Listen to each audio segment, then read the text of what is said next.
Bueno, pues volvemos con el mundo ahora para contarles todo lo que está sucediendo en el mundo. Vamos ya con ello. El ejército ruso lanzó un ataque masivo con drones y misiles contra Ucrania. Ha causado la muerte de al menos 8 personas en Kiev y en Odessa. Decenas más han resultado heridas en edificios residenciales y por su parte Rusia indicó que ataques ucranianos provocaron también un incendio en una refinería de petróleo. Y en Chile han cerrado las campañas de cara a la primera vuelta electoral de este domingo. Las encuestas publicadas por última vez 15 días antes de la votación dan como favorita a la izquierdista Janet Jara. En segundo lugar aparece el ultraderechista José Antonio Caz, seguido de cerca del ultralibertario Johannes Kaiser. Y Ecuador acude también este domingo a las urnas para la consulta popular impulsada por Daniel Noboa. La principal pregunta versa sobre la instauración de una asamblea constituyente. También se incluyen la instalación de bases extranjeras en el país o el recorte de asambleístas. Ampliamos. Bueno, les cuento que con nuestro invitado del día vamos a analizar la política del presidente estadounidense Donald Trump en América Latina.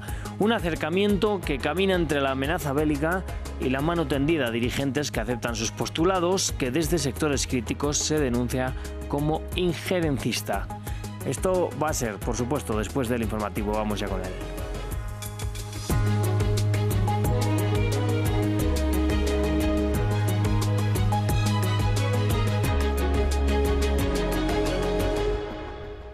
Pues vamos a abrir el informativo con la mirada puesta en Ucrania. Al menos 8 personas murieron durante la noche en una serie de nuevos ataques rusos sobre Kiev y otras regiones del país. Según un portavoz militar, prácticamente todos los territorios de la capital fueron alcanzados y los servicios de emergencia informaron que 30 edificios resultaron dañados. Por otro lado, el ejército ucraniano también llevó ataques en suelo ruso, dañando una refinería en la región de Saratov. Veamos. Cuando el sol salió sobre Kiev, la destrucción quedó al descubierto, los bloques de apartamentos dañados, las ventanas destrozadas y los residentes conmocionados, asimilando una noche de mortíferos ataques rusos. Mi pelo se incendió y todo estaba oscuro, lleno de humo. Encendí una linterna y vi que mi perro había saltado hacia atrás asustado. Había una gran llama, los vecinos gritaban: «¡No hay nadie aquí!». Todo se quemó. Los embates golpearon todos los distritos de la capital, dejando varios muertos y decenas de heridos. Estaba durmiendo aquí. Cuando me di cuenta de que tenía que ir al refugio antibombas, me levanté, me vestí, salí y hubo una gran explosión. Los ataques con drones provocaron que la operación rusa fuera calificada como malvada por el presidente Volodymyr Zelensky. Este fue un ataque premeditado y calculado con el objetivo de causar el máximo daño a la población y a la infraestructura civil. Ucrania está respondiendo a estos ataques con una contundente respuesta de largo alcance y la comunidad internacional debe detener estos atentados contra la vida mediante sanciones.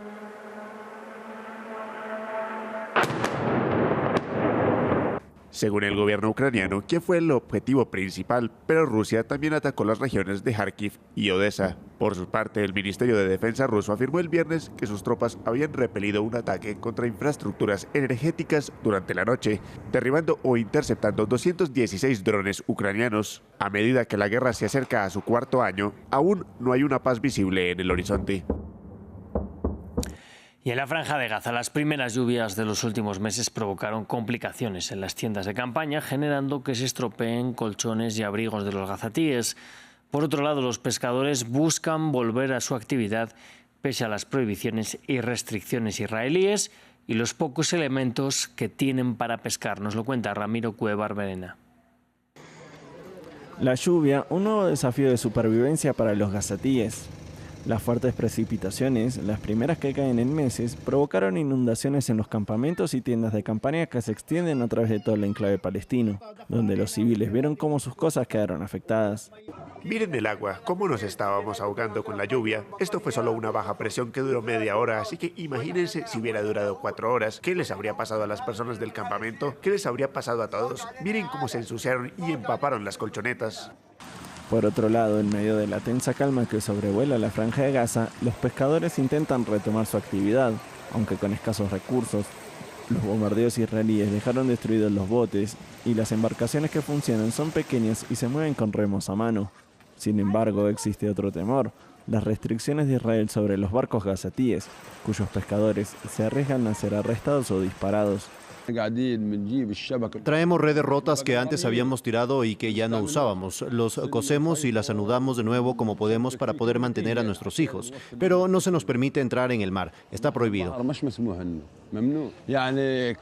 No se nos permite salir al mar. No se nos permite adentrarnos ni siquiera 10 metros. Zarpamos con un sentimiento de dolor. Cuando salimos a pescar lo hacemos con miedo y dolor. Pese a que la guerra se detuvo de momento, la realidad sigue siendo muy dura para los alrededor de 2 millones de personas que viven en el enclave. Vamos hasta el sur del continente americano porque Chile cerró la campaña ya con la última candidata antes de las elecciones presidenciales de este domingo. Evelyn Matei, representante de la derecha tradicional por la coalición Chile Vamos, cerró su campaña con un mitin multitudinario en Santiago. Matei hizo un llamado al orden, a la justicia, la seguridad y las oportunidades, enfatizando que Chile desea crecer y creer en su futuro. La política compite en la derecha con otros 2 candidatos más radicales, José Antonio Kast y el libertario Johannes Kaiser. En esta primera vuelta electoral en Chile, José Antonio Kast se erige como uno de los principales candidatos de la extrema derecha que busca la presidencia por tercera vez. El líder del Partido Republicano se destaca por un programa antimigratorio y aboga por la austeridad.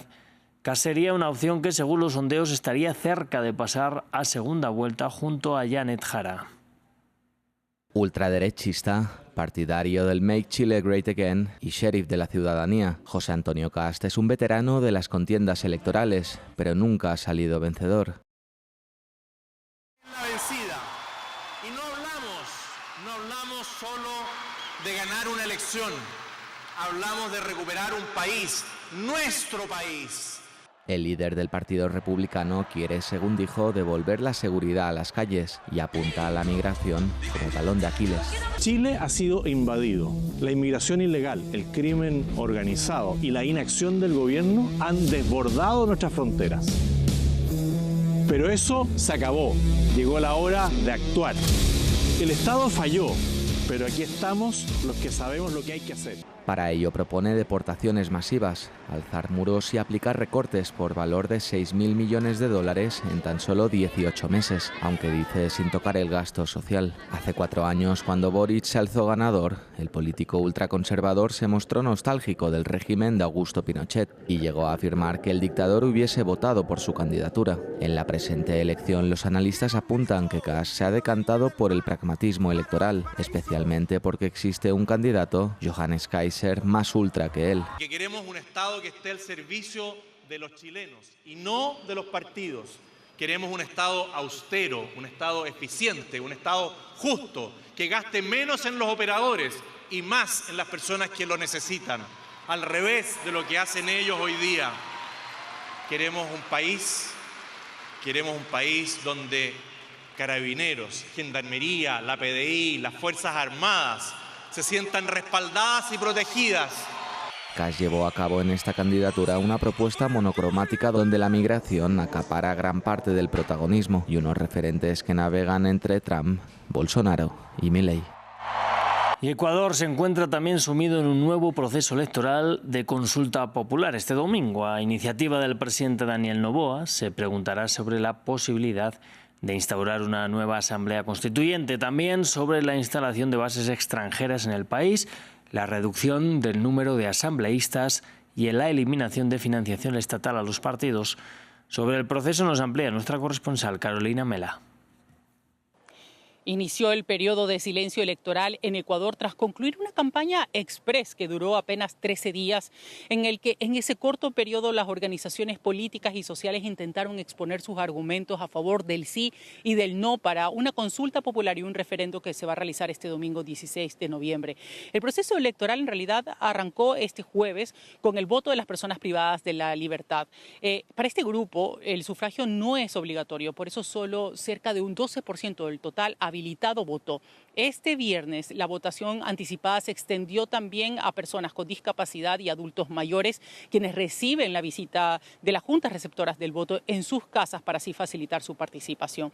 Y aunque desde la medianoche de este viernes está prohibida toda forma de campaña, eso no ha ocurrido en las redes sociales porque no está bajo el control del Consejo Nacional Electoral. ¿Pero qué van a votar los ecuatorianos este domingo? 4 preguntas, 3 son reformas a la Constitución y una consulta popular.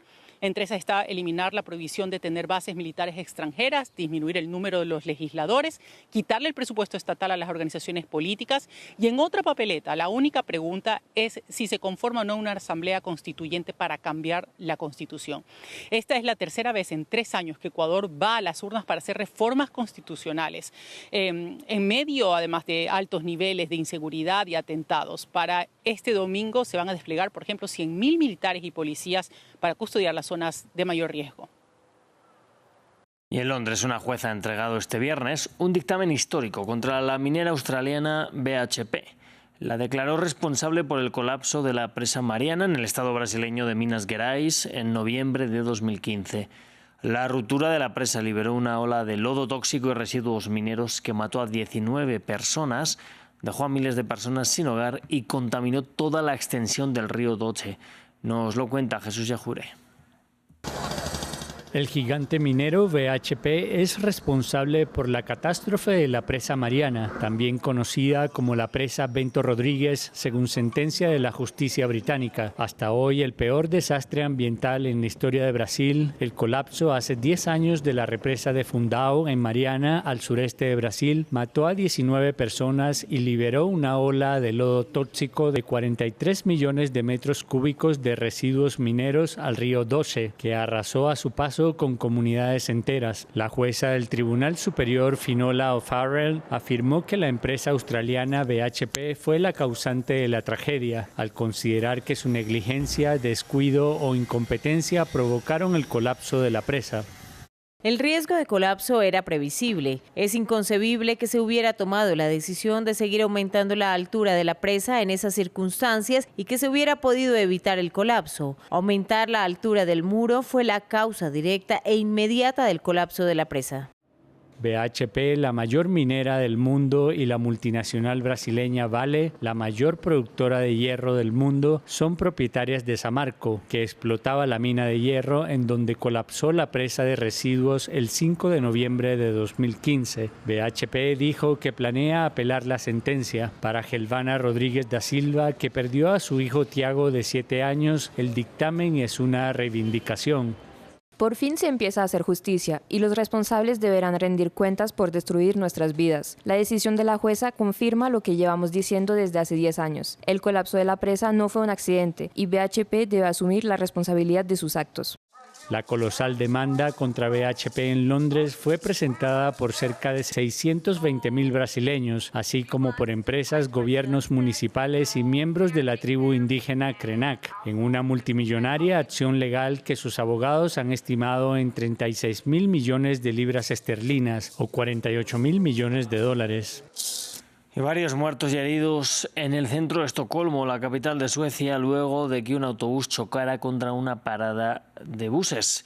El servicio de rescate informó que se habían registrado 6 víctimas sin detallar números exactos de heridos y fallecidos. También agregó que no había pasajeros en la parada de autobús en el momento de la colisión. Mientras tanto, un portavoz de la policía indicó que el incidente se estaba investigando como homicidio involuntario, por lo que el conductor del autobús había sido arrestado. Bueno, cerramos así nuestro informativo. Vamos ya con nuestro invitado del día. Hoy queremos analizar la política del presidente estadounidense Donald Trump en América Latina. Un acercamiento que camina entre la amenaza bélica y la mano tendida a dirigentes que aceptan sus postulados, que desde sectores críticos denuncian como injerencistas. Para analizarlo vamos a hablar con el politólogo y magíster en Seguridad y Defensa Nacional, Víctor Gaviria. Víctor, gracias por estar aquí hoy con nosotros. Ayer conocimos el lanzamiento de la operación Lanza del Sur sobre el Caribe. ¿Qué sabemos de ella y qué podría suponer respecto a estos ataques que ya conocemos sobre las supuestas lanchas, tanto en el Caribe como en el Pacífico? Bueno, buen día. Pues inicialmente no hay mucha información que haya dado el secretario de Guerra frente a la operación Lanza del Sur. Lo que sí podemos ver es la posibilidad del aumento de la presencia que ya se tiene. Ya conocen ustedes el despliegue del Gerald Ford con toda la fuerza que lo acompaña, el área de Guayima, que son pues las dos capacidades aérea y anfibia de los dos despliegues que se hicieron, y los diferentes bombardeos y asesinatos que se han hecho extrajudiciales en el Mar Caribe. Un poco lo que se espera concretamente es el despliegue sobre el resto de zonas soberanas en el Caribe y en el Pacífico, lo que genera una situación de tensión bastante compleja. Pues algunos, como Panamá, por ejemplo, han dado puerta abierta para estas intervenciones, pero Colombia, Venezuela, Brasil, Ecuador no necesariamente tienen esa visión tan clara.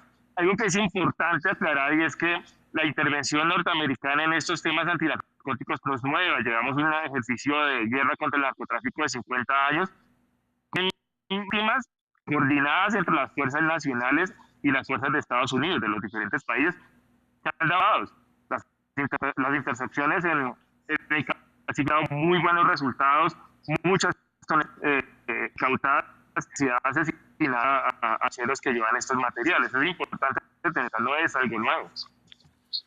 Bueno, una de las preguntas que sobrevuela sobre toda esta operación es si llegaremos a ver ataques sobre territorio venezolano, incluso una incursión militar. Pero ¿cree que esto puede pasar o que a Estados Unidos quizás le interesa más esa amenaza constante e intimidante? Inicialmente, dentro de lo lógico racional, podríamos decir que ese es el interés de los Estados Unidos, la presión a Venezuela hasta que Maduro acepte las condiciones tal vez de explotación de petróleo, o hasta que es lo que le interesa a los Estados Unidos, o hasta de renunciar. La presión tiene que ver con la presencia de otras fuerzas, tal vez la China, la presencia de Rusia en cercanías y relacionamiento y en operaciones con Venezuela. Uno pensaría que dentro de lo lógico es aumentar esas presiones. Recuerden que hace poco una serie de rumores sobre la autorización de operaciones en suelo venezolano, y Donald Trump y su gobierno salieron casi que de forma acelerada a desmentir eso. Hay una intención de decir, bueno, sí, pero no llegamos ahí, pero eso es dentro del escenario lógico racional. Donald Trump ha tenido la costumbre de no actuar en el escenario, y podemos, en el peor de los escenarios, esperar una intervención o una primera sobre algunas bases militares en Venezuela. Bueno, como los escenarios son volátiles, no sabemos muy bien lo que puede pasar, no conocemos mucho de esta operación Lanza del Sur, ¿cree que podríamos estar también ante una operación que se alargue en el tiempo sin resultados claros hacia una huida hacia adelante? Porque bueno, ese objetivo declarado de frenar el tránsito de droga hacia Estados Unidos no pareciera que estuviera muy impactado por estas operaciones, porque llegan de otras formas. Sí, claro. De hecho, ya hay todos los procedimientos desarrollados para los procesos de incautación de drogas, que son mucho más eficientes que lo que están desarrollando con los misiles. Seguramente el escenario es el que usted está planteando, una nueva forma de garantizar la presencia en Sudamérica a partir de la presión militar, y con esto presionar no solamente a Venezuela, Colombia, sino muchas veces es decirle a Venezuela para que escuche Perú, Bolivia, Venezuela, Brasil, Chile. Es un mensaje con intermediario, es una nueva disposición, pero lo que sí es claro es que la situación financiera de Estados Unidos no está tan buena en este momento, y por ejemplo la Gerald Ford de un día puede llegar a costar $1 millón, un día de despliegue. No sé hasta dónde la coalición política, recuerden que acaban de salir del bloqueo del gobierno norteamericano, hasta dónde entre las bancadas republicanas y demócratas aguanten para que ese despliegue tenga tanto tiempo, ¿no? Bueno, nos habla de la situación económica de Estados Unidos y nos ha hablado también antes de otras potencias como China o Rusia. ¿Qué tan importante es la presencia de estos países en América Latina para que ahora Estados Unidos haya decidido mirar también hacia su región colindante?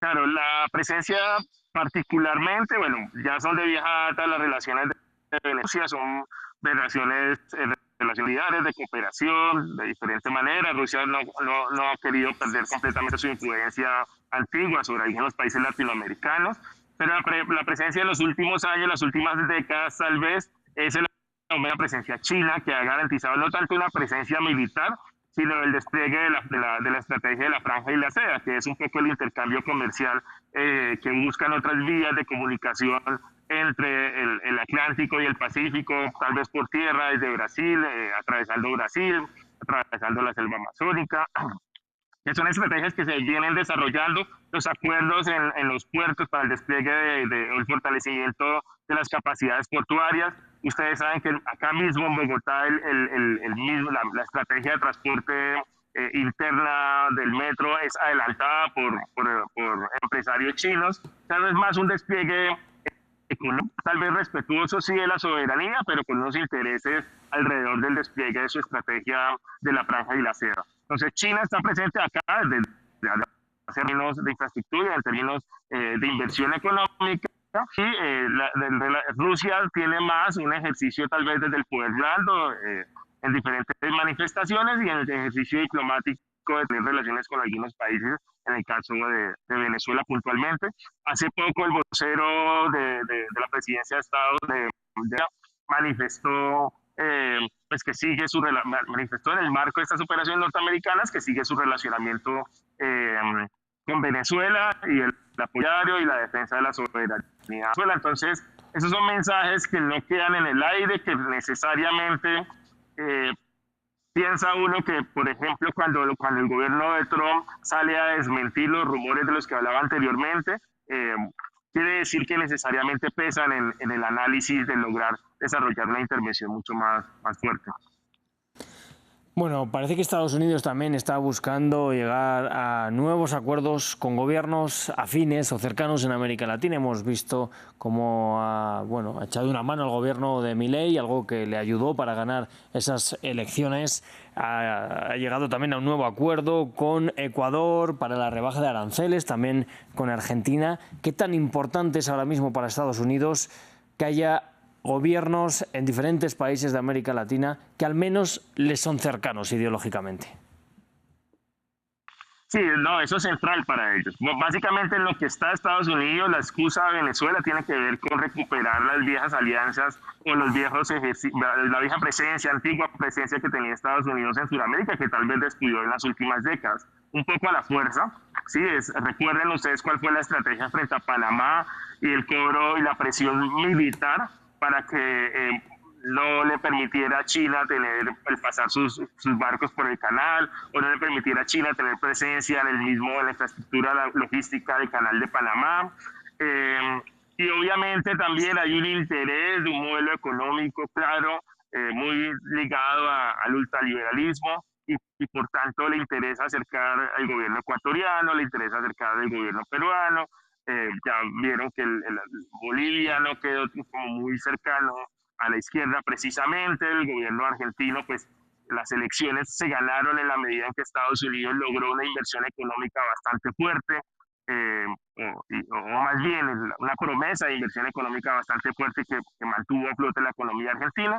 Entonces, sí, hay un interés de recuperar no solamente la injerencia, sino una injerencia alrededor de gobiernos de derecha que sean más bien poco soberanos frente al papel de los Estados Unidos. Nosotros sabemos que los gobiernos de izquierda o tal vez socialdemócratas defienden mucho el principio de la autodeterminación de los pueblos y por tanto la capacidad de los mismos estados de garantizar sus políticas soberanas. Eso no pasaba antes y por los últimos 30 años se desarrolló la implementación del modelo neoliberal precisamente con un juego entre el ejercicio de poder blando y poder duro.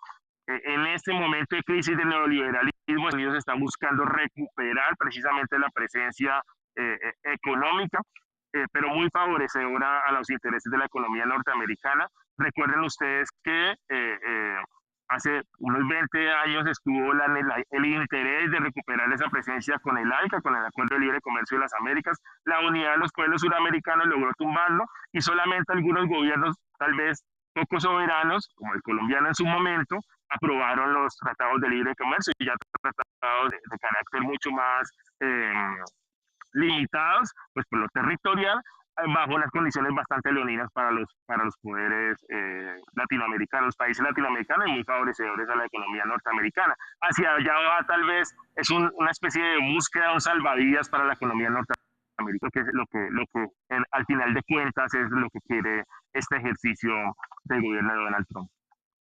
Bueno, ya brevemente le quiero preguntar, ¿hay sectores críticos con esta política de Estados Unidos hacia América Latina? Lo tildan de injerencismo en política interna de los países, ¿se puede denominar como ello? Completamente. La campaña colombiana a la presidencia que se desarrollará, que tendrá las elecciones el próximo año, inició con la visita de algunos alcaldes de claramente de derecha, muy cercanos al uribismo, a Estados Unidos, antes del despliegue militar, antes de la presidencia Gustavo Petro, estos líderes de la derecha viajaron a Estados Unidos a entrevistarse con el señor Bernie Moreno, a entrevistarse con el secretario de Estado, Juan Sierra, un poco buscando que esa presión aumentara, y en ese sentido también hay una injerencia electoral. Ya lo vieron ustedes en las semanas pasadas en la Argentina, ya vimos una injerencia en la política solana, en la una hacia el gobierno de los Estados Unidos. Entonces sí, claramente hay un interés en un injerencismo en las elecciones, intentar volver como a estos gobiernos de derecha, pero más que Víctor Gaviria, le estamos escuchando. Le estamos escuchando muy mal, se está yendo un poquito la señal, pero le agradezco que haya estado con nosotros aquí esta mañana. Bueno, que esté muy bien, muchísimas gracias. Un placer haberle tenido aquí. Nosotros vamos a seguir en apenas un par de minutos, así que no se despeguen.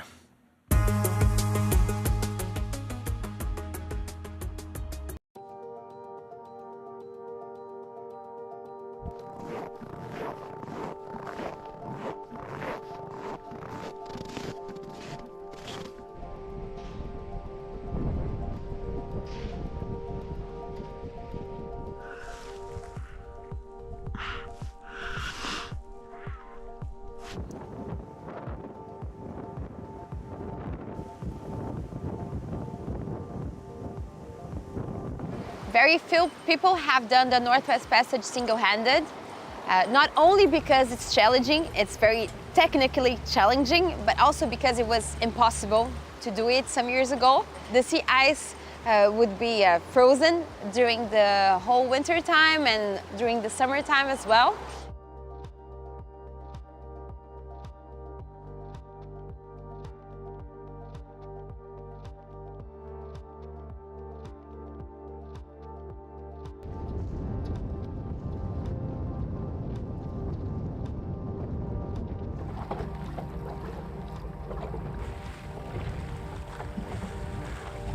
And I was very upset to be able to do it with much less ice than I was expecting to find. I only found ice on 9% of the way, which is very little. This is part of a trend that will be very difficult to reverse if we don't act with bold decisions, if we don't make courageous choices in this decade.